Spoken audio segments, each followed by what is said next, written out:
안녕하십니까. 금융이 강해야 산다. 금융구단TV입니다.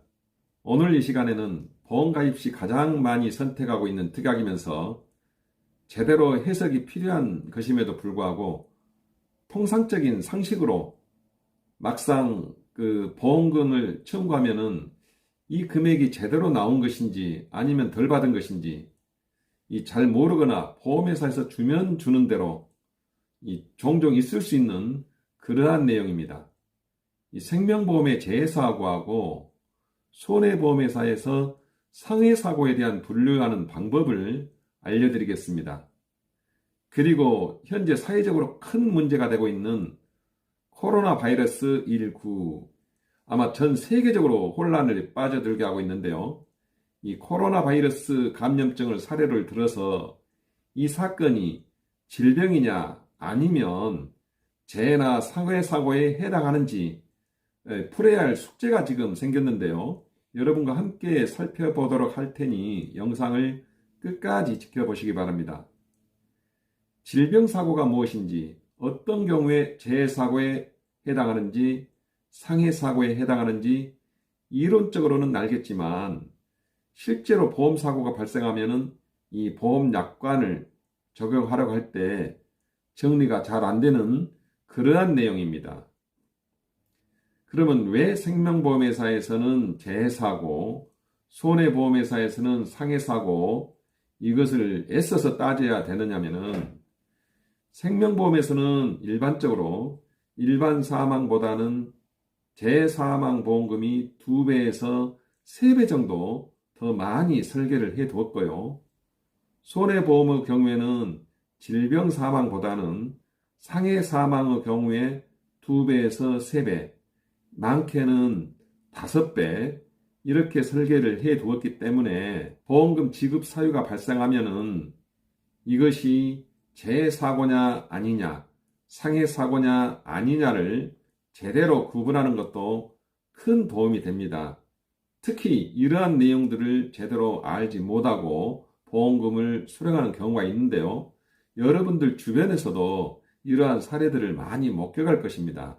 이제 이러한 내용들을 잘 알아두고 여러분들 주변에 많은 도움을 주시기 바랍니다. 생명보험회사에서 말하는 재해사고하고 손해보험회사에서 말하는 상해사고가 어떠한 조건을 갖춰야 되는지 한번 확인해 보겠습니다. 생명보험회사에서 재해라는 것은 우발적인 외래적 사고를 말합니다. 첫 번째, 우발적이어야 된다. 우연히 발생한 사고여야 된다. 두 번째로, 외래적인 사고여야 된다. 신체 내부적인 요인에 의해서 발생된 사고가 아니라 신체 외부적인 요인에 의해서 발생된 사고여야 된다 이거죠. 자, 여기서 말하는 사고라는 것은 보험금 지급 사유가 되는 사고를 말합니다. 자, 그래서 이 생명보험회사에서 재해라는 것은 우발적인 외래적 사고를 말한다. 그러면 손해보험에서 상해사고란 무엇일까요? 자, 급격하고도 우연한 외래적 사고. 첫 번째, 급격해야 된다. 그리고 우연한 사고여야 된다. 갑자기 발생한 사고여야 된다. 이 생명보험에서 말하는 우발적인 사고하고 급격성, 우연성 이 두 가지하고는 합치된다고 볼 수가 있겠습니다. 그리고 세 번째로 외래적 사고여야 된다. 신체 외적인 요인에 의해서 사고가 발생이 되어야 된다. 그래서 손해보험의 상해의 요건은 급격성, 우연성, 외래성 이 세 가지 조건을 달성한 사고이면은 상해사고로 본다. 재해사고 혹은 상해사고를 좀 더 이해하기 쉽게 몇 가지 사례를 들어서 알아보겠습니다. 예를 들어서 등산을 하다가 발을 잘못 디뎌서 산에서 추락했다. 이런 경우는 당연히 상해나 재해에 해당이 되겠죠. 급격하고도 우연하고 외래적인 요건을 갖추었기 때문에 그렇게 말할 수 있습니다. 이런 경우에는 어떻게 될까요? 평소에 고혈압이나 심장질환을 앓고 있는 사람이 목욕탕에서 뇌진탕으로 사망했다. 추측을 한번 해보겠습니다. 첫 번째, 질병을 가지고 있는 사람이지만은 그 목욕탕에 미끄러운 돌에 미끌려서 쓰러져서 뇌진탕이 일어나서 사망했다. 이런 경우에는 재해 또는 상해사고라고 볼 수도 있겠죠. 그런데 질병을 앓고 있는 사람이 갑자기 심장마비가 와서 쓰러졌다. 그 결과 또 뇌진탕으로 사망했다. 이러한 경우는 상해사고나 재해사고로 볼 수가 없고 질병사고라고 생각해야 되겠죠. 그리고 격투기 선수가 경기를 하다가 사망을 했다. 이런 경우는 재해나 상해사고라고 볼 수 없습니다. 왜냐하면 우연성이 결여가 된다 이거죠. 급작스러운 사고가 아니죠.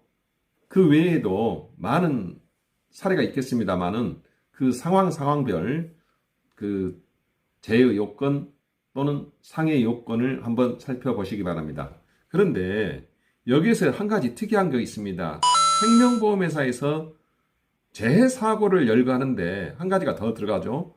감염법 2조 2항에 들어가 있는 1군 감염병을 말합니다. 자, 약관을 좀 더 상세히 한번 살펴보겠습니다. 생명보험의 재해 분류표를 보시면은 보장 대상이 되는 재해는 우발적이면서 외래의 사고를 말한다.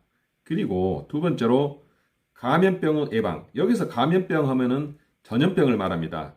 여기에 관한 법률 제2조 이후 규정에 따른 감염병. 이 6가지를 재해사고 분류표상에 포함을 시켜뒀습니다. 그러면서 만약에 전염병에 대한 감염병에 대한 법률이 개정될 경우에는 보험사고 발생 당시 개정된 법률을 적용합니다. 여러분들 이 부분을 잘 기억을 해 두시기 바랍니다. 자, 그러면은 지금 현재 생명보험 약관에서 말하는 이 제1군 감염병, 이것은 어떤 내용들이냐? 마시는 물 또는 식품을 매개로 발생하고 집단 발생의 우려가 커서 발생 또는 유행 즉시 방역 대책을 수립해야 되는 것. 유행 즉시입니다. 그래서 이런 내용들이 적어져 있죠. 여기에서 문제가 발생합니다. 어떤 문제가 발생하냐면 2020년도에 감염병 분류 체계가 바뀌어버립니다. 근데 조금 전에 말씀드렸듯이 6가지 전염병, 감염병 중에서 뭐 한 가지가 더 추가되고 빠지고 이런 내용이 아니라 아예 분류 체계가 바뀌어버립니다. 어떻게 바뀌었는지 살펴보겠습니다. 개정 전에는 1군 감염병이 돼 있고 그리고 2군 감염병이 있습니다. 2020년도부터는 새롭게 바뀝니다. 이 감염병이 심각성, 전파력 그리고 신고 시기를 즉시로 해야 되는지 24시간 이내로 해야 되는지의 순서에 따라서 1급, 2급, 3급, 4급 이렇게 구분이 되거든요. 그래서 1급 감염병은 즉시 신고해야 되는데 에볼라 바이러스, 탄저병, 패스트, 여러분들이 잘 아시는 사스, 메르스 이런 항목들이 과거에는 맨 밑에 하단에가 있었습니다. 하단에가. 그런데 가장 위로 올라와 있어요. 이런 내용들은 즉시 신고를 해야 된다. 그리고 지금 생명보험 약관에 있는 1군 감염병의 내용들은 어디로 갔냐면은 2급 감염병으로 내려갑니다. 자, 1군 감염병은 즉시 신고해야 되는데 2급 감염병은 24시간 이내에 신고해야 되는 내용들입니다. 그다지 심각성이 덜하다는 거죠. 그런데 이제 6가지 항목 외에도 기존에 콜레라, 장티푸스, 파라티푸스, 세균성 이질, 장출혈, A형 간염 이런 것들이 2군으로 내려와 버립니다. 2군으로. 그리고 그 외의 것들 결핵, 수두, 홍역, 백일해 이 수많은 내용들이 동일하게 2급 감염병에 포함이 됩니다. 자, 여기에서 의문점이 생깁니다. 만약에 콜레라가 발생이 됐다. 이 경우에 약관상 재해로 보상을 해줄 것인가 안 해줄 것인가. A형 간염이 발생했다. 자, 기존에는 1군에 속했는데 이제는 2군으로 내려와 버렸습니다. 자, 이것을 인정을 해줘야 된다라고 하시면은 어떤 문제가 또 발생이 됩니까? 결핵, 수두, 홍역, 한센병 이러한 것들을 전부 재해로 인정을 해줘야 되는 상황이 벌어집니다. 그러지 않겠습니까? 그러면 이제 1군 감염병이 2급으로 바뀌었으니까 이런 것은 심각하지 않다. 그래서 보상해주지 않겠다라고 대변하면 어쩝니까? 기존의 약관에서 보상해주겠다는 콜레라, 장티푸스 뭐 이런 내용들 재해 사고로 인정을 해달라 하는데 어떻게 될까요?